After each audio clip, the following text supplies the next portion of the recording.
Hi guys, this is Lusi Lin from Lusi Lin, and by the time this video posts, it's 2019 already, so Happy New Year! Since it is the New Year, I do want to take a few minutes in this video to kind of just do a reflections on the year 2018 and also life lessons that I learned in 2018. People say that life is a roller coaster, and the year 2018 has definitely been the biggest roller coaster in my life. It's like I had been asleep for the last 28 years, and then in 2018 I was suddenly awake and I could see things and people more clearly than ever before. You know, there was a lot of drama in my life in 2018. I lost people close to me, people that I cared about, and people that I thought cared about me. I also studied my wedding planning. People say that wedding planning is one of the most stressful things in your life, and honestly, I didn't think I would agree with this, but I totally agree.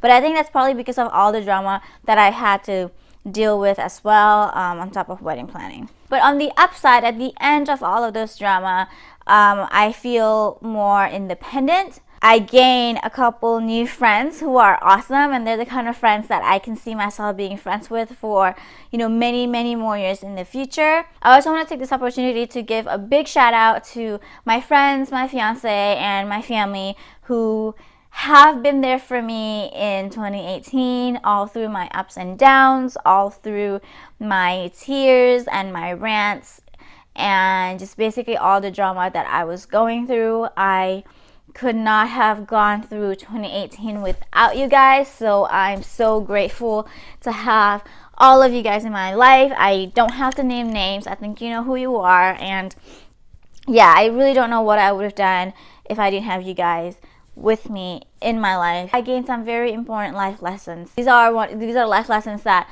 are definitely easy to say, but definitely hard to actually do. Let's get into these life lessons. I learned to set boundaries with people.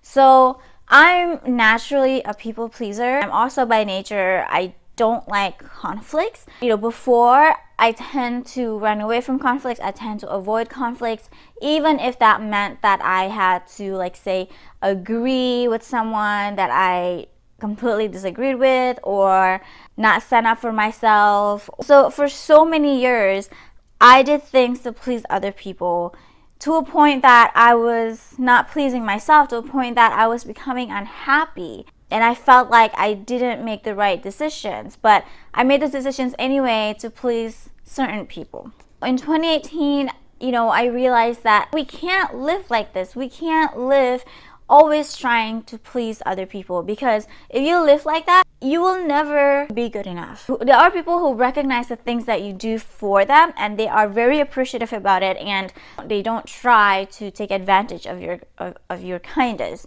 However, there is another group of people who take advantage of you, thinking that, this girl likes to please other people, so I'm going to ask her to do this unreasonable thing that put herself in so much hassle, that makes herself unhappy. There are people like that. And then there's also other people who are just completely oblivious. They don't even see what you're doing to them. And I realized in 2018 that you can't live to please other people, because it will never end. You are going to wear yourself out, and you are going to forget about yourself.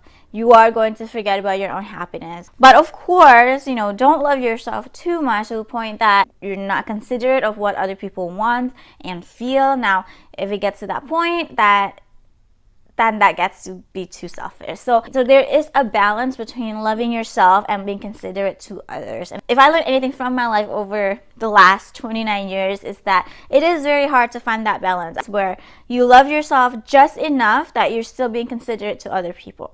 So that is a very hard thing to do, and that is something that I'm still thriving to do. Take control of your own life. This is your life. If you keep doing what other people want you to do, you're giving control to them, and that's not fair, because then they are controlling two lives, like their own and also yours. And stand up for yourself, but in a classy way. What I mean by that is that there's a way to stand up for yourself without disrespecting someone else. So for example, if someone disrespects you, someone calls you names or offends you in any way or disrespects you, you do need to stand up for yourself. However, there is a way to do that without calling that person names back, without disrespecting that person back. You can, there's a way for you to say, hey, you're being rude, you're being inappropriate, and I really don't appreciate that. That's all you have to say. You don't have to attack them back. You don't have to disrespect them back. So stand up for yourself, but don't stoop to that person's level. Even if that person disrespects you,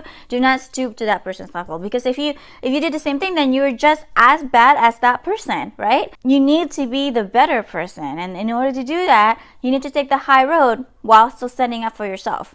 You will make mistakes, and that's okay. When you make mistakes, fix it and learn from it. So I saw this quote online somewhere. It says, letting go means to come to realization that some people are a part of your history, but not a part of your destiny. For the longest time, I had people disrespecting me, people talking to me very rudely, like even people who are really close to me, and people that you wouldn't think would do that to me. But I did have those people all these years, and in the back of my mind I always knew it, but I think I always just denied it, because I do care about these people. I love them, and I always denied the fact that they've been disrespecting me, they're really rude to me, and it's like, so I've been denying them or making justifications for them. And I think in 2018, there were certain incidents that basically forced me to deal with this problem head on.